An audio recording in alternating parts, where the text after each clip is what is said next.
আমরা একটা জিনিস ওনাদেরকে বোঝানোর চেষ্টা করেছি যে কোনো অবস্থাতেই যে ইসলাম ধর্ম মানে না, যে মুসলমান কোরআন মানে না, যে মুসলমান আল্লাহকে মানে না, রসুলকে মানে না, তাকে ছাড় দেওয়ার কোনো কারণ নেই।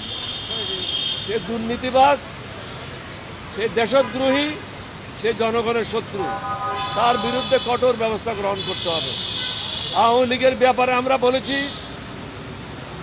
সশস্ত্র বাহিনী শহীদ রাষ্ট্রপতি জিয়াউর রহমানের নেতৃত্বে আমি সর্বপ্রথম বিদ্রোহ করি। শেখ মুজিব বিদ্রোহ করে নাই, শেখ মুজিব স্বাধীনতা ঘোষণা করে নাই, শেখ মুজিব পাকিস্তানিদের হাতে আত্মসমর্পণ করেছিল।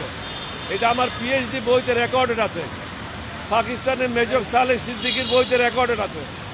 সুতরাং জামাতকে যদি ছোট ছোট তুচ্ছ কারণের জন্য তাদের নিবন্ধন বাতিল করা যায়, আমাদের হাজার ছেলে মেয়েদেরকে হত্যা করার জন্য 15 বছর আরো কয়েক হাজার গুম করার জন্য তাদেরটা কেন বাতিল হবে না? এটা বাতিল করা অত্যন্ত প্রয়োজন, কারণ না হলে আগামীতেও স্বৈরাচারের জন্ম বাংলাদেশে হবে। আমরা কিন্তু এই স্বৈরাচার সরকারকে আপনাদের মাধ্যমে বারবার বলেছি পলানোর সুযোগ পাবেন না। আমার প্রেস কনফারেন্স যারা অ্যাটেন্ড করেছেন আমি সবাইকে বলেছি 2024 সাল হলো গজবের বছর এবং অনেক নতুন নতুন ঘটনা ঘটবে, তাই ঘটেছে, আরও ঘটতে পারে। আমি সাবধান করে দিয়েছি।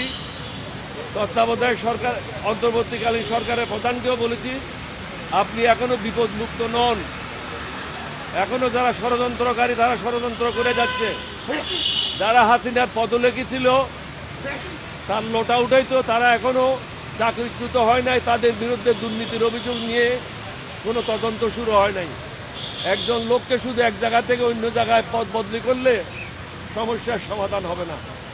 যারা প্রকৃতপক্ষে দোষী, দেশের শত্রু, জনগণের শত্রু, তাদেরকে জেলে নিক্ষেপ করতে হবে, তাদের বিরুদ্ধে কঠোর ব্যবস্থা নিতে হবে। তাহলেই এই দেশের মানুষ শান্তিতে ঘুমাতে পারবে।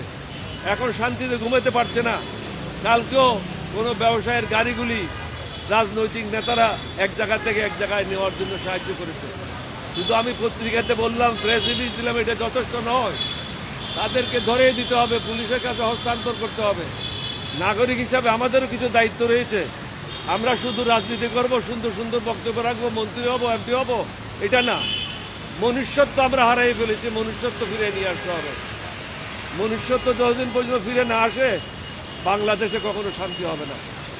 আমাদের লক্ষ্য একটাই, একটা সুন্দর বাংলাদেশ গঠন করা। আমরা মুক্তিযোদ্ধা, আমরা ওই ধরনের শুধু ভারতে গিয়ে রিফিউজি ক্যাম্পে থেকে মুক্তিযুদ্ধ না, আমরা যুদ্ধ করে মুক্তিযোদ্ধা হয়েছি।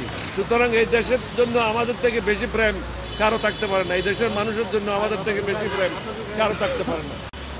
অবশ্যই কঠোর হস্তে দমন করতে হবে এবং আমরা বলেছি আমাদের পক্ষ থেকে পূর্ণ সাহায্য সহযোগিতা থাকবে।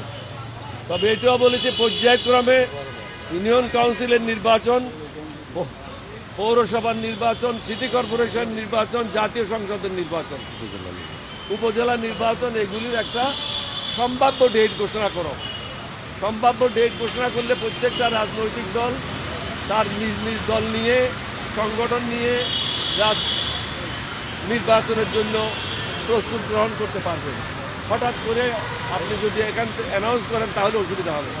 রাজনৈতিক দলদেরকে ব্যস্ত রাখার জন্য একমাত্র অস্ত্র হলো নির্বাচনের একটা ফোরকাস্ট দিয়ে দেওয়া। এটা 6 মাস পরেও হইতে পারে, 9 মাস পরেও হইতে পারে, কিন্তু নির্বাচন তো হইতে হবে যত তাড়াতাড়ি সম্ভব। অন্তর্বর্তীকালীন সরকারের জন্যও ভালো, রাজনৈতিক দলের জন্যও ভালো, দেশের জন্যও ভালো। তবে সংস্কার করার পূর্বে কোনো নির্বাচন হওয়া কোনো অবস্থাতে বাঞ্ছনীয় না।